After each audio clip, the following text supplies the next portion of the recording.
Essa é uma noite de ativação, mas eu tenho que passar as bases para você. E tudo começa com promessas que Deus estabeleceu na palavra que já foram cumpridas. E uma das maiores promessas que Jesus tinha sobre ele, o profeta João Batista, que traz a profecia, está em Mateus capítulo 3, verso 11, e diz assim: eu vos batizo com água para arrependimento, mas aquele que vem depois de mim é mais poderoso do que eu, cujas sandálias não sou digno de levar. Ele vos batizará com o Espírito Santo e com fogo.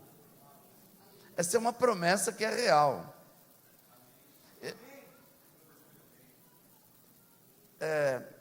Deixa eu passar um pouquinho da experiência. Eu posso falar a minha idade já? Já que ninguém acertou? Eu estou com 73 anos. Biológico.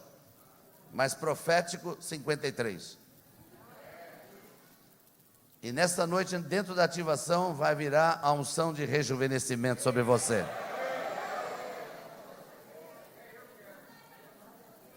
Mas veja, eu nasci dentro da igreja. Meu pai era o pastor da igreja. Naquela época a igreja, a casa do pastor era do lado. Então eu nasci dentro da igreja. Eu não sou ex-nada.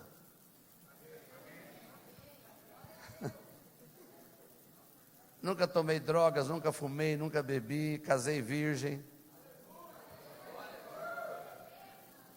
Eu só sou ex-religioso. Que eu entendo que ser religioso é pior do que participar do Exu. Porque a religiosidade mata. Mas uma coisa interessante, quando eu recebi o batismo com o Espírito Santo, há 33 anos atrás, era uma época que as igrejas não aceitavam isso. Essa promessa de Deus era raro nas igrejas. Era mais comum nas igrejas pentecostais, Assembleias de Deus e outras. Mas hoje nós estamos em 2019. É raríssimo uma igreja que não aceita isso. Isso já está disseminado. Até as igrejas tradicionais aceitam o batismo com o Espírito Santo. Isso é uma realidade. E veja que coisa forte, com essa realidade as igrejas estão crescendo. Há uma multiplicação. Algumas estatísticas dizem que nós somos 40% da nação brasileira. 40% de quase 200 milhões chega a 80 milhões de crentes. Alô? Olha para o teu irmão e fala assim: você poderia dar glória a Deus. Mas antes de dar glória a Deus, não, põe a mão no ombro de alguém, mas antes de dar glória a Deus, escute a segunda parte. O que está acontecendo no meio da igreja, irmãos? Talvez vocês, alguns aqui, não tenham oportunidade de sair daqui para viagem. Eu viajo esse Brasil de norte a sul, de leste a oeste. Todo fim de semana a gente está viajando para algum lugar. Nós temos igreja no Japão, temos igreja no Chile, temos igreja nos Estados Unidos, na Inglaterra, Portugal. Viajamos muito. A gente está vendo o avivamento, mas o que a gente entra dentro da igreja, o que você vê? Uma máscara. Eu vou repetir, uma máscara. Quando você entra dentro da igreja, você vê crentes que estão amaziados, que estão ajuntados. Você vê jovens que perderam a virgindade e ainda nem casaram. Você vê uma coisa, parece uma podridão dentro da igreja. Você vê os cultos que estão fazendo por aí, sabe que tipo de culto? Cultos humanistas, debaixo do espírito da Grécia, para satisfazer o crente, para que ele possa vir e ficar feliz.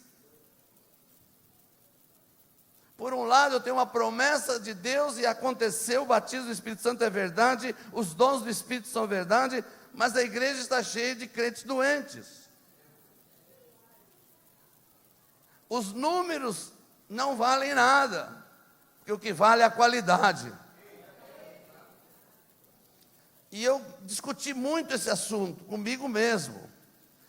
Esse incômodo veio dentro do meu coração. E Deus começou a ensinar algumas coisas. Por que isso está acontecendo? Quantos querem saber? Não, só os que querem saber.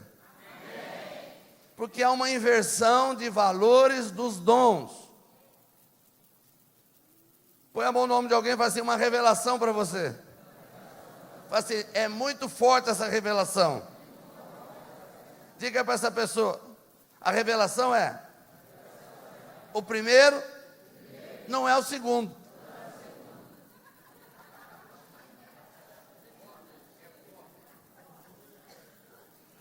É forte essa revelação. Mas pensa comigo. Jesus veio a essa terra. E o Espírito Santo também veio. Quantos estão comigo? Mas quem veio primeiro? Jesus ou o Espírito Santo?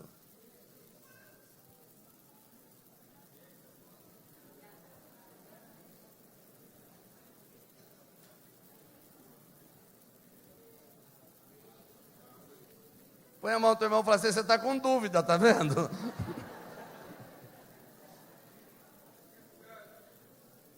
Muitos vão dizer, o Espírito Santo já veio no Antigo Testamento, mas e daí? Jesus é desde a eternidade passada. Vou repetir.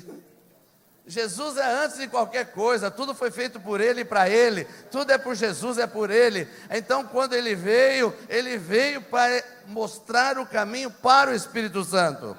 Jesus disse para os seus discípulos, eu preciso ir, porque se eu não for, o Espírito não vem. Põe a mão no nome de alguém e fala para tirar toda a dúvida.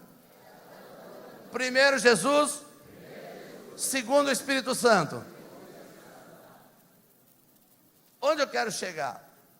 A inversão de valores da igreja gera crentes doentes. Uma igreja sem base, com paredes, mas não tem fundamento, ela não vai para frente. Ela até cresce, porque parede cresce, mas não tem fundamento. Alô? Você está me olhando com uma cara tão esquisita desde ontem. Atos capítulo 3, eu vou tirar a sua dúvida já, fica tranquilo. Atos capítulo 3, verso 20 e verso 21.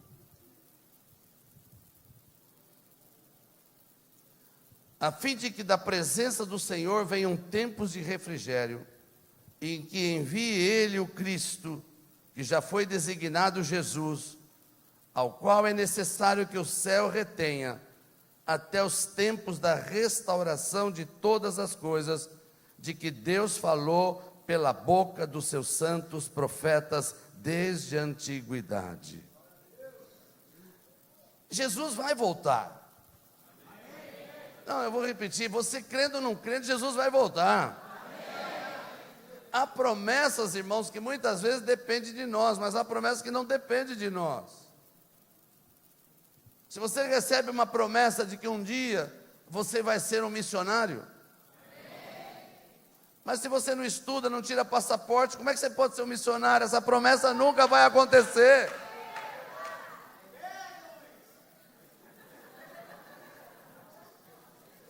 Vem uma daquelas promessas que todo mundo gosta, chega um profeta e olha, estou vendo uma chave de carro na tua mão. E aí você fala, aleluia, eu vou receber um carro, mas você não tira a carteira de motorista, como é que você vai ter um carro? Deus não é louco para fazer as coisas fora do normal.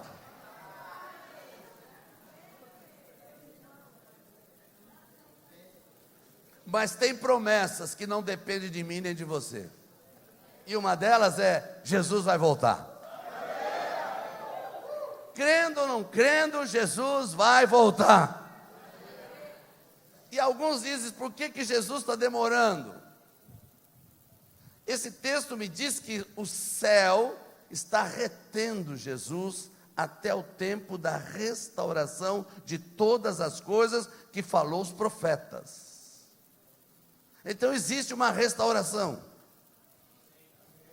E é necessário que essa restauração aconteça para que Jesus volte.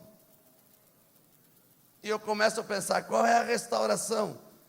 Então eu descubro que nunca existe restauração do segundo. A restauração é do primeiro.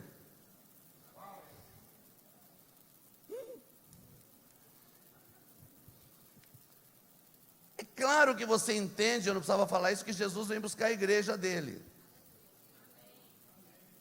Ele não vem buscar ímpio. Alô? Ele não vem buscar quem não é dele. Então, se Jesus vem buscar os que são dele, a restauração tem que ser nos que são dele.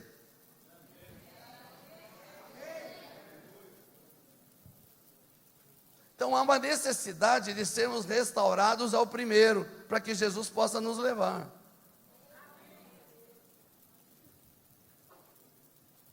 Como que essa restauração vem? Nós somos a igreja de Cristo. Vou repetir, nós somos a igreja de Cristo. Põe a mão no ombro de alguém, me ajuda, por favor, diga assim: apesar da tua cara, é verdade, irmão.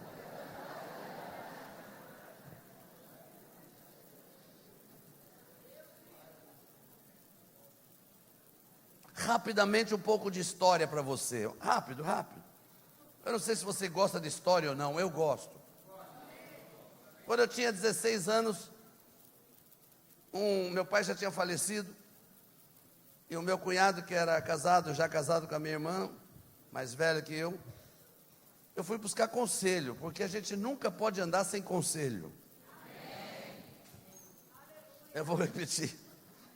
Quem anda sem conselho bate a cabeça no muro, mas quem anda debaixo de conselho acerta. E eu fui conversar com o meu cunhado, que eu queria uma direção para fazer uma faculdade. E ele disse assim: o que você gostaria? Eu disse: eu quero ser professor de História e Geografia.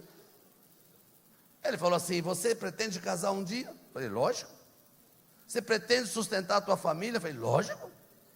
Então ele falou: então não vai ser professor.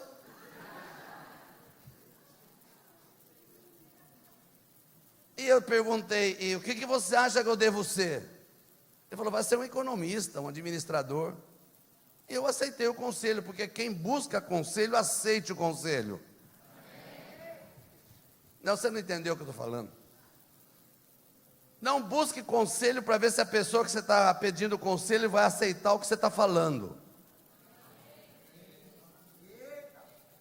Mas quando aquela pessoa que é a tua autoridade te dá um conselho, pode ser totalmente contrário ao que você pensa, mas se você aceitar o conselho, Deus vence ela e dá tudo certo.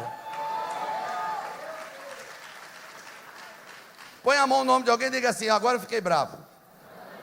Fala para ela assim: se você quer que a pessoa te aconselhe e você não vai seguir o conselho, não procure conselho.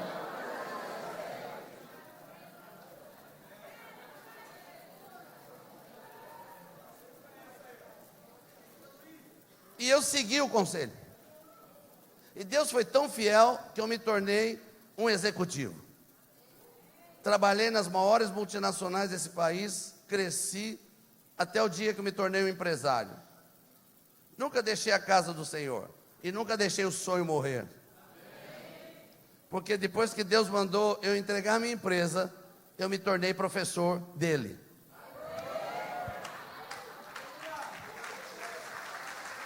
Põe a mão no ombro de alguém e fala assim: o sonho nunca morre.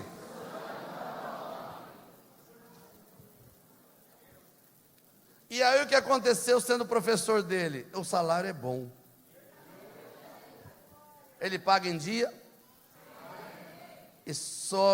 e passa sempre do valor que a gente precisa. Põe a mão no teu irmão e fala assim: precisa entender o que Deus quer fazer na tua vida.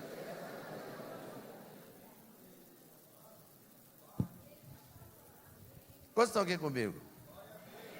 Então Deus veio restaurar a igreja, mas como que funciona isso? Agora vem a história. Quando Jesus começou a igreja através do Espírito Santo, eu já vou chegar no primeiro e segundo, fica tranquilo. Eu tenho a noite inteira, porque meu voo sai às 3 horas da manhã.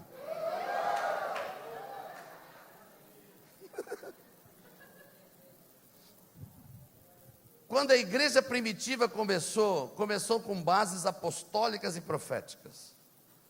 A igreja primitiva tinha mestres. A igreja primitiva tinha evangelistas.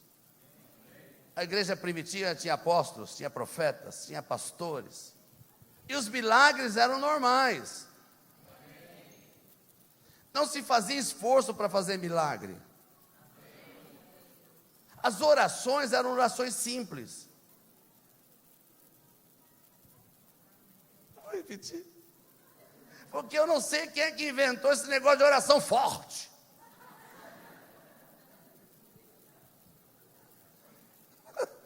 Nós somos tão místicos, irmão, que se vem alguém e faz uma oração, te abençoe em nome de Jesus. Falei, fraco. Mas se tem alguém que fala, esse é bom.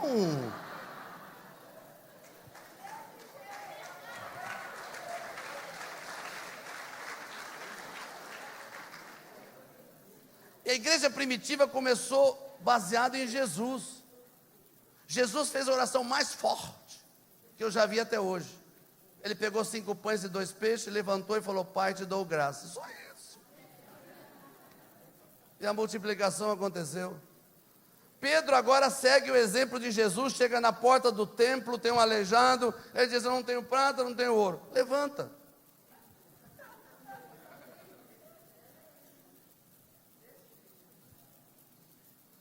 Essa era a igreja primitiva. Fala para o teu irmãozinho, vai ser restaurada dessa forma.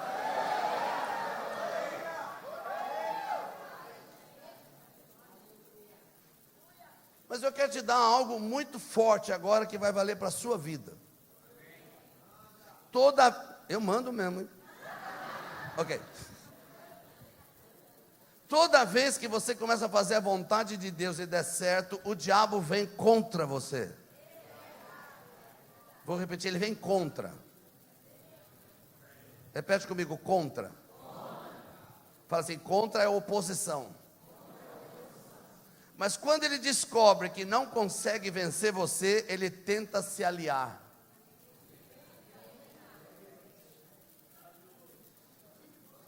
E aí você pensa que venceu o diabo, mas ele está feliz, porque se aliou com você, você nem percebeu que está fazendo o que ele quer.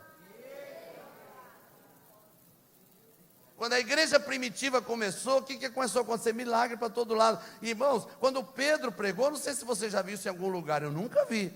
3.000 pessoas se converteram num culto. E ele não orou por ninguém. A palavra foi dada e o povo se converteu. 3.000 pessoas. E a igreja crescia.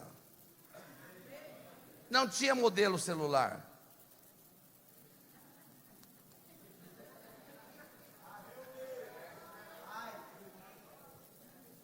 A igreja crescia. O Espírito Santo fazia isso.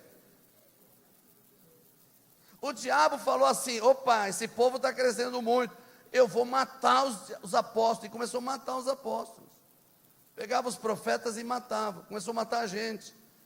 Não assista esses filmes aí que são terríveis. Tem os filmes que mostram os crentes sendo degolados, os crentes sendo mortos pelos leões. São verdades. Eu fui ler as cartas de Joséfo, quase vomitei. De ver as atrocidades que eles cometiam na igreja primitiva. E sabe o que aconteceu? Quanto mais matava, mais crescia.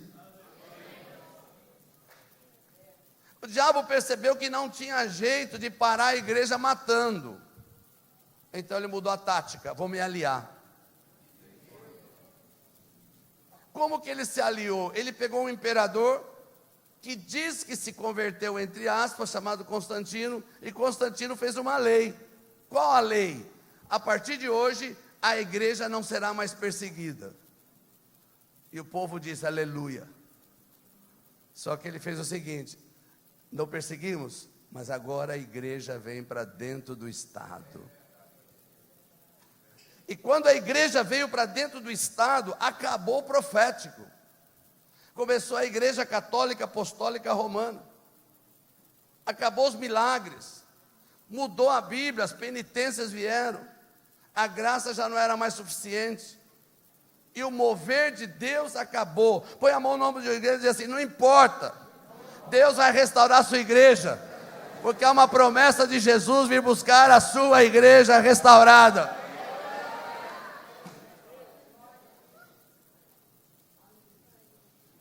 E Deus começa um processo de restauração. Sabe quem ele usou primeiro para começar a restauração? Um padre. Um padre chamado Martinho Lutero. Martinho Lutero foi usado, ele não saiu da igreja católica não, irmão. Ele foi usado dentro da igreja para restaurar a igreja. Ele não queria sair da igreja, nem montar uma outra igreja. Ele queria restaurar a igreja. E Deus falou, é contigo que eu vou usar. Põe a mão no nome de alguém e fala assim, se você entendeu. Uma pessoa sozinha, com Deus, maioria absoluta. Você vai me perguntar, mas por que Deus usou um padre? Deus usa quem quer, usa até pedra, usa burro, usa jumento, usa até você.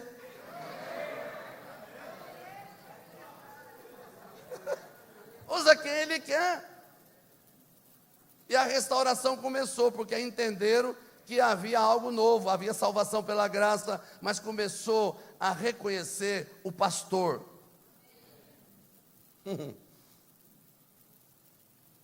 Mas espera um pouquinho, o que você está falando? Eu estou dizendo o seguinte, que o primeiro é antes do segundo. Quando a igreja começou a reconhecer, Deus não parou a reforma, os homens param a reforma, mas Deus não para. E aí começa um outro tipo de mover dentro da igreja, e começam a entender que precisava algo mais forte. E começa um movimento chamado pentecostal, onde as pessoas eram batizadas com o Espírito Santo, onde os 12 línguas começaram a aparecer, onde todo mundo falava em língua estranha, e esse mover começou, e o diabo disse, eu não posso ir contra, eu vou me aliar. Então entrou dentro da igreja e fez tradicionais brigarem com os pentecostais. E os pentecostais pararam em falar em línguas. Mas Deus não para. Deus começa um outro mover dentro da igreja. E agora começa a aparecer os evangelistas. As grandes cruzadas começam a aparecer nos estádios. Começa a aparecer por todo lado pessoas sendo evangelizadas. E a igreja começa a encher de gente. E quando as igrejas começam a encher de gente, descobriram pela restauração de Deus que era necessário ensinar o povo. E aparecem os mestres. E Deus começa a restaurar de trás para frente. Primeiro o pastor, depois o evangelista, depois o mestre. E os mestres começam a ensinar. Oh, aleluia. Repete comigo, os mestres começam a ensinar. E sabe o que eles ensinaram? Que os dons do Espírito não é só falar em línguas. Começaram a ensinar os próximos dons. E sabe o que aconteceu com aquela igreja pentecostal? Não quis saber dos dons. Dos novos, quiseram ficar nas línguas. E Deus então levanta uma outra igreja dentro da igreja, chamada neopentecostal. E essa igreja neopentecostal crê que são diversos dons. E quando essa igreja neopentecostal começa a desfrutar algo poderoso, o que acontece? Descobre que precisa do profético. Por quê? Porque muda muitas coisas. Antes do profético, a oração era silenciosa. A oração antes do profético era como eu orava, quando era tradicional. Senhor, se o Senhor quiser cura, se o Senhor não quiser, leva.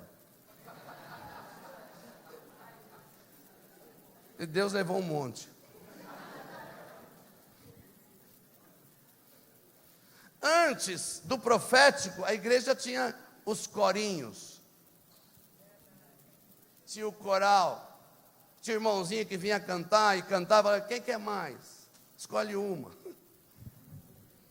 Mas depois do profético, a oração mudou, seja curado em nome de Jesus, sai demônio dessa vida, começou a intercessão profética, nos céus espiritual ser fendido, a música mudou, não é mais aquilo que a gente gosta, mas é adorar o Senhor, entrar no santo do santo, e a adoração veio com o profético.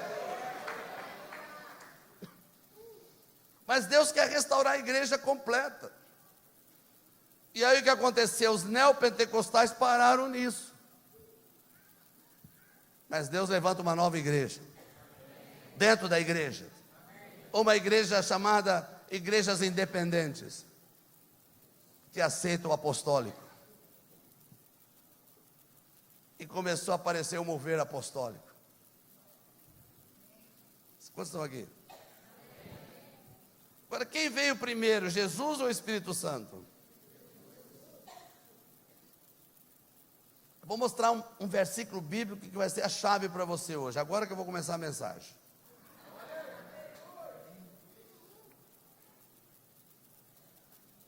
Efésios capítulo 4. Eu fiz uma introdução somente. Efésios capítulo 4, a partir do verso 8.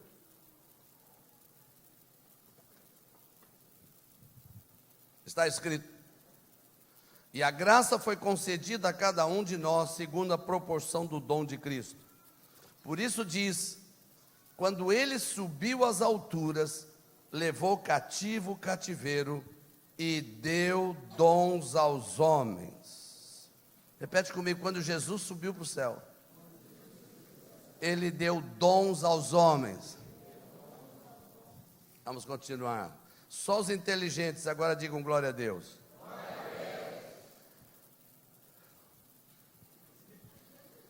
Ora, o que quer dizer subiu, senão que também havia descido até as regiões inferiores da terra?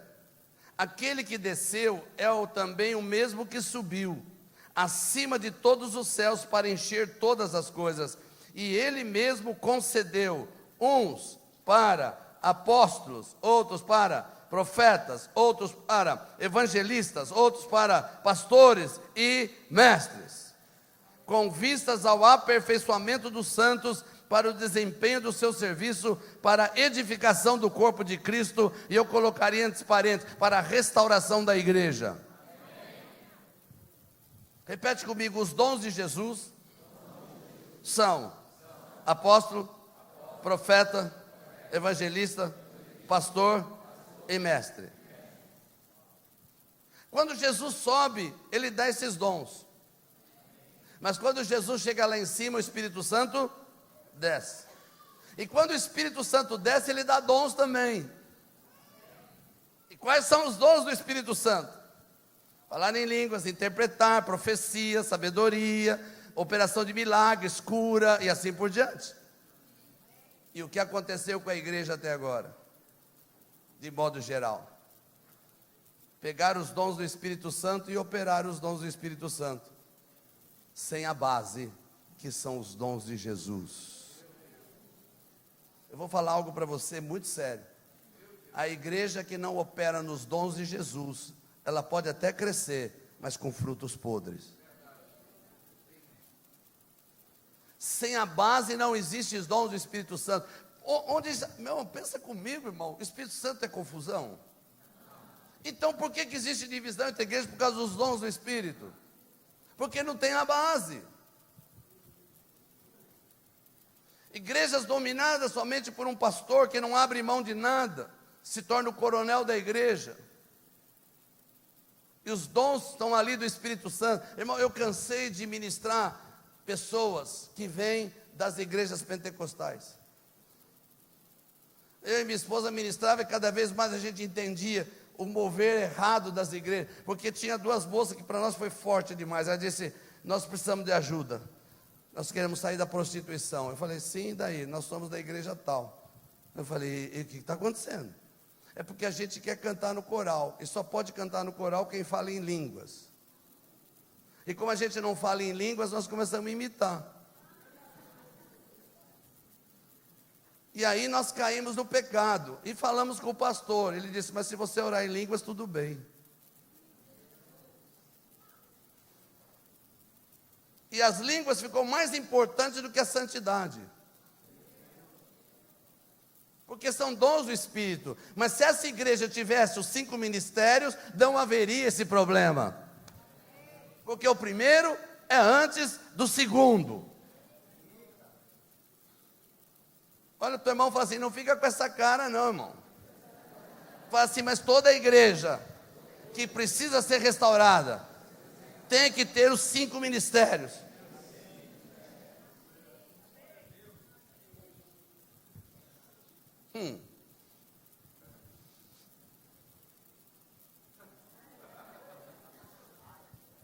Sabe quem vai estar aqui domingo que vem, ministrando? O meu pai espiritual, apóstolo Rony Chaves. Vai estar aqui no domingo que vem. E eu ouvi meu pai dizendo o seguinte: eu já fiz de tudo na igreja, criei células, tinha células para todo lado. E um dia Deus falou com ele: onde você quer chegar? Ele falou: é o esquema da célula, ele se torna um líder, é líder de célula, depois ele se torna um pastor. Ele falou: e depois? Alô? E o Senhor falou com ele assim: você pode continuar até aí, mas a partir daí você tem que implantar os 5 ministérios.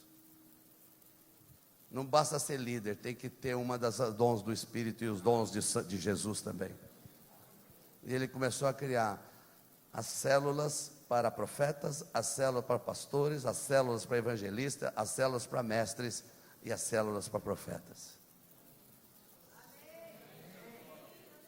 Põe a mão no teu irmão e fala assim: você pensou que você já fez de tudo nessa igreja? Você nem sabe que nem começou ainda.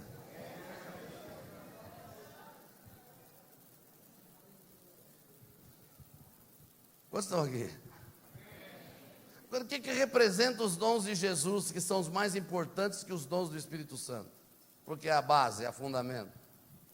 Se a gente pegar cada um desses dons, nós vamos entender o que Deus quer restaurar a sua igreja. Veja, havia em Jerusalém um grupo de apóstolos e profetas. Mas quando tinha que salvar alguém, principalmente na cidade de Samaria, que era a sede da feitiçaria, mandaram um evangelista. E o evangelista não pode ser alguém que foi treinado para falar as 4 leis espirituais. O evangelista tem que ser alguém que opera dons e milagres. Porque quando Filipe chegou em Samaria, tinha um pai de santo lá, que fazia tanto milagre, que todo mundo chamava ele de grande poder de Deus. Se Filipe chegasse lá com as 4 leis espirituais, não ia salvar ninguém. Mas a Bíblia diz que ele chegou operando ressurreição de mortos, curando enfermos, levantando paralíticos, e o povo começou a se converter, e até o pai de santo se converteu. O evangelista tem que ser alguém que a pessoa olha para ele e fala assim: eu não quero ser Jesus não, você está devendo para todo mundo, você está cheio de enfermidade, você fica fazendo coisa errada, que Jesus é esse que eu vou pegar? Põe a mão, teu irmão, fala assim: não disfarça não, que ele está falando com você agora, irmão.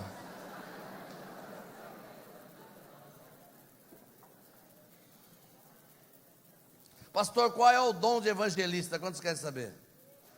Não, só os que querem saber. O dom do evangelista é aquele que o coração dele não bate igual aos outros. O coração dele não bate tom, tom, tom. O coração dele bate almas, almas, almas, almas, almas, almas, almas. O evangelista é aquele que chora por vidas, que ele não consegue ver uma vida que vai para o inferno sem chorar por ela. O evangelista é aquele que até no enterro ele converte as pessoas. Porque ele chega diante do caixão, aleluia, e fala para todo mundo: gente, esse aqui já foi, agora o próximo é você. E começa, aleluia.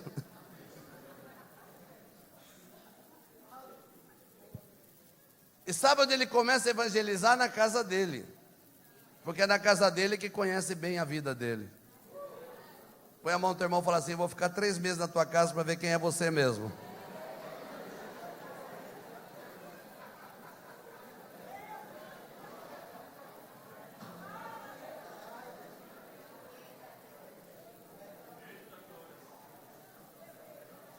Um outro dom que Jesus está restaurando, diferente do primeiro, que era o sacerdote católico, é o verdadeiro pastor da igreja. Mas para ser pastor de igreja, tem muita gente que quer ser pastor, irmão. Pastor é aquele que tem paciência.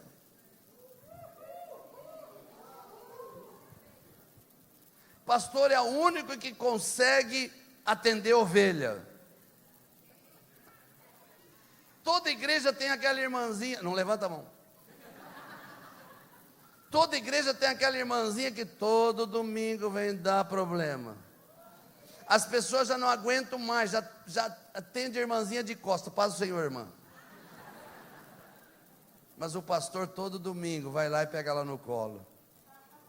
Todo domingo tem paciência com ela. Pastor é diferente, alô?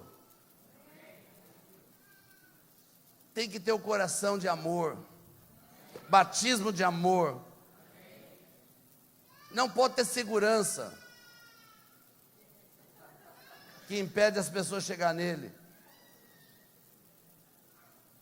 Pastor é aquele que todo mundo conhece o endereço da casa dele. Pastor é aquele que todo mundo sabe onde achar o pastor a qualquer hora da noite ou do dia. Isso é pastor, irmão. Alô? E aí veio o profeta. E quanta gente acha que é profeta porque é bocudo.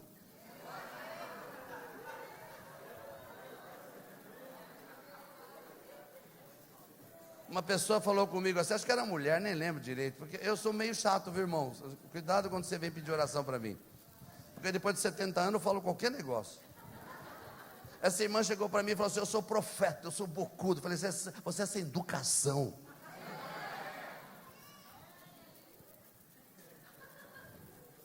Primeiro lugar, profeta é adorador. Se você não é adorador, você não pode ser profeta, porque é na adoração que Deus põe as palavras na sua boca.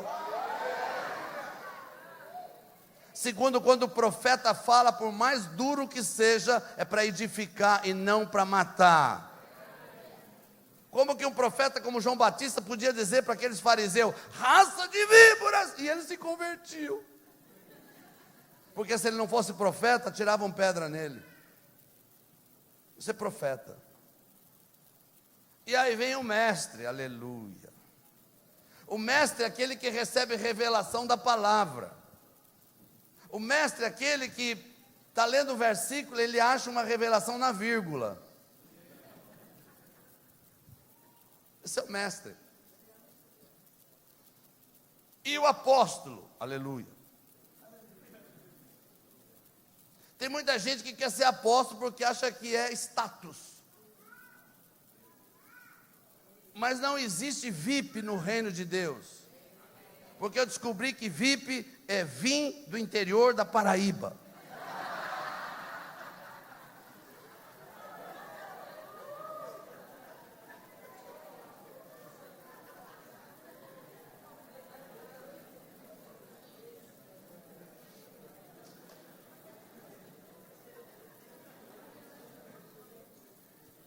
Presta atenção como que a igreja atende as pessoas, irmão. Eu já percebi isso.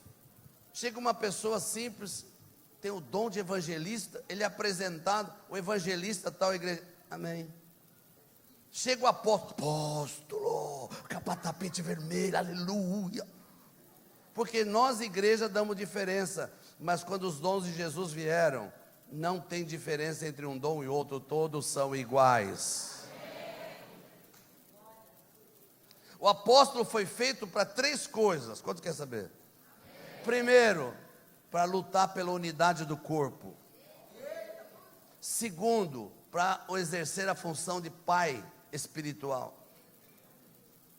Terceiro, para receber os primeiros tiros. Quantos querem ser apóstolo?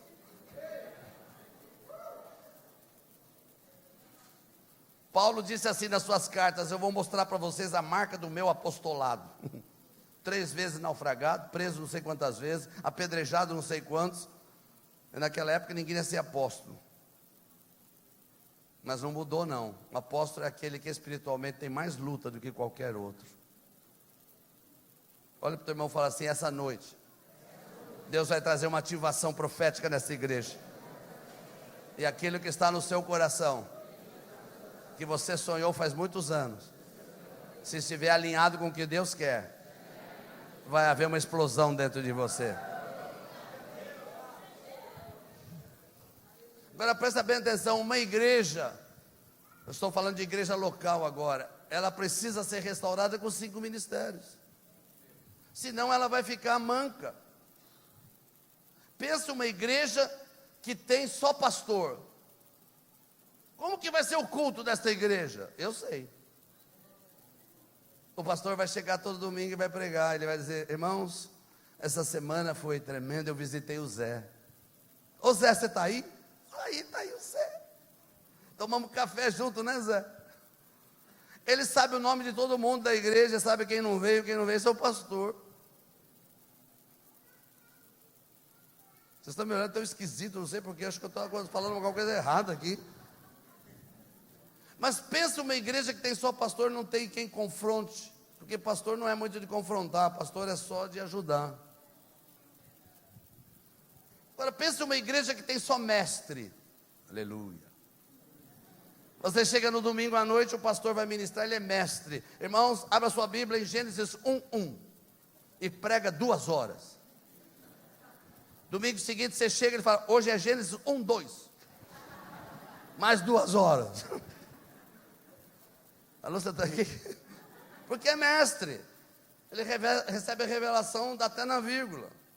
Agora imagine uma igreja que o pastor é só profeta. Santo de Israel, vai ser uma igreja que não tem ninguém. Porque o camarada então, arrependa-se do seu pecado agora. No outro domingo, arrependa-se do seu pecado. 4 domingos, arrependa-se do teu pecado. No 5º domingo, arrependa-se de ter se arrependido. Esse é profeta. O profeta não amacia, ele vai dizer assim: você está em adultério. E fala o nome das pessoas. E chama os jovens e fala assim: você pensa que está ficando? No dia do arrebatamento você vai ficar também.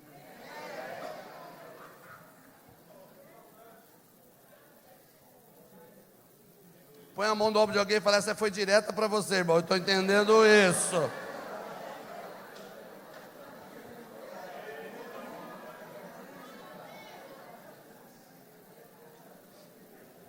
Agora, se o pastor tiver só o dom de evangelista, imagina como vai ser a igreja. Se o pastor tem o dom de evangelista e não tem outros dons, vai ser terrível essa igreja, porque vai encher e esvaziar, encher, esvaziar, enche de gente, e ele fala: o que vocês estão fazendo aqui, irmão? Vão embora, vai evangelizar, vai não sei para onde, manda todo mundo embora. É evangelista. Quantos estão aqui? Agora, se o pastor tiver só o dom apostólico, vai ser a igreja mais cansada da terra. Porque todo domingo ele vai lá: fica em pé, irmão, vamos dar 7 voltas. Vai, pula aí, vamos marchar. Diabo, você vai estar debaixo dos nossos pés. E aí fica.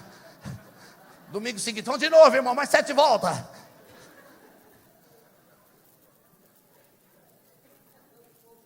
Mas Deus falou: são 5 ministérios. Jesus trouxe 5 ministérios. E as coisas não são alheias à palavra de Deus, tudo está ligado a isso. Quer ver uma coisa? Quando vocês ouviram falar de Elias? O profeta, não estou falando daquela pessoa que você conhece, eu estou falando o profeta Elias. Se você estudar sobre o profeta Elias, você vai descobrir que foi o único profeta que trouxe restauração da nação de Israel, profeticamente. Porque ele pegou a pior época de Israel, ele pegou a época quando Jezabel dominava. E ele não tinha equipe de intercessão. Alô? Ele foi para o Monte Carmelo contra 450 pais de santo, sozinho. Hoje as pessoas, quando vão libertar alguém, levam uma equipe de 30. Os caça-fantasma da igreja.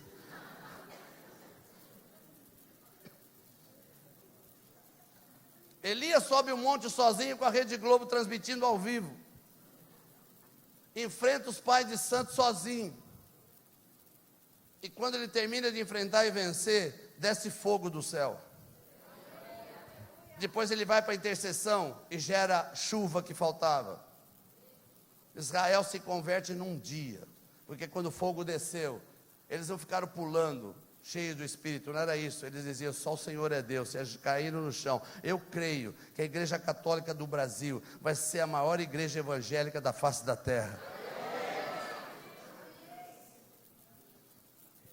Sabe por que eu digo isso? Porque eu já vi muito católico se converter, já vi muita gente que é pastor hoje era católico, mas um católico, irmão, quantos tem católico na família?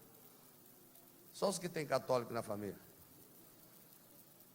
Um católico é capaz de subir uma escada de 300 degraus de joelho para pagar uma promessa. E tem crente que não consegue ficar sentado 1 hora para ouvir a palavra de Deus.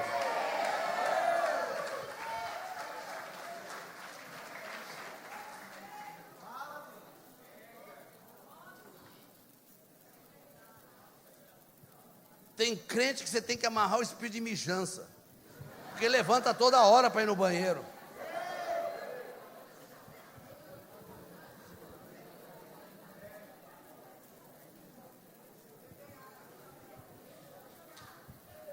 Agora presta atenção em Elias, depois do fogo precisava de água. Água é restauração.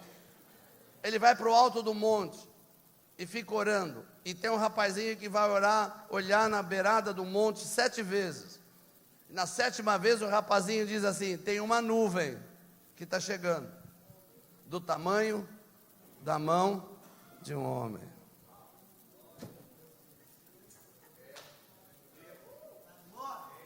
Se você um dia teve a oportunidade, como eu já tive, de ficar deitado assim olhando as nuvens, você vê de tudo na nuvem. Parece de tudo.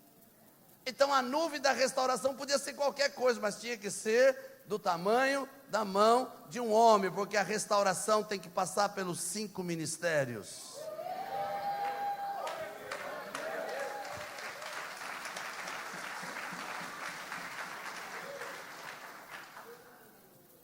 Davi vai enfrentar Golias. Golias representa o principado que quer acabar com Israel, e nós, a igreja, somos o Israel de Deus. E o principado continua de pé. E a igreja tem Saul. Eu não sei se eu devia falar isso. Eu vou até descer. A igreja tem Saul. Saul tem medo de Golias. E Davi chega. E Saul fala assim: usa a minha armadura. E Davi, na minha tradução geseriana,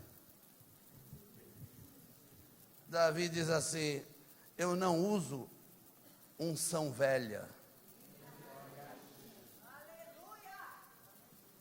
Eu tenho uma unção nova. Para vencer Golias, eu não posso usar a unção de Saul. Eu tenho que usar a unção das 5 pedras.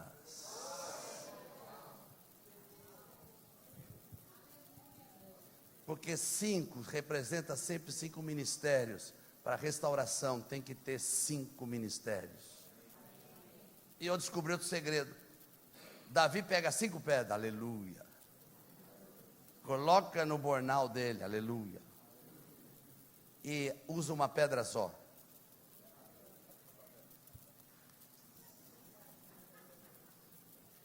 Qual das 5 pedras ele usou?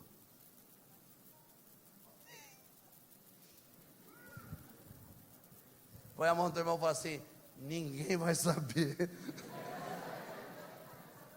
Porque eu descobri o seguinte: quando 5 ministérios estiverem na igreja, qualquer pedra derruba Golias.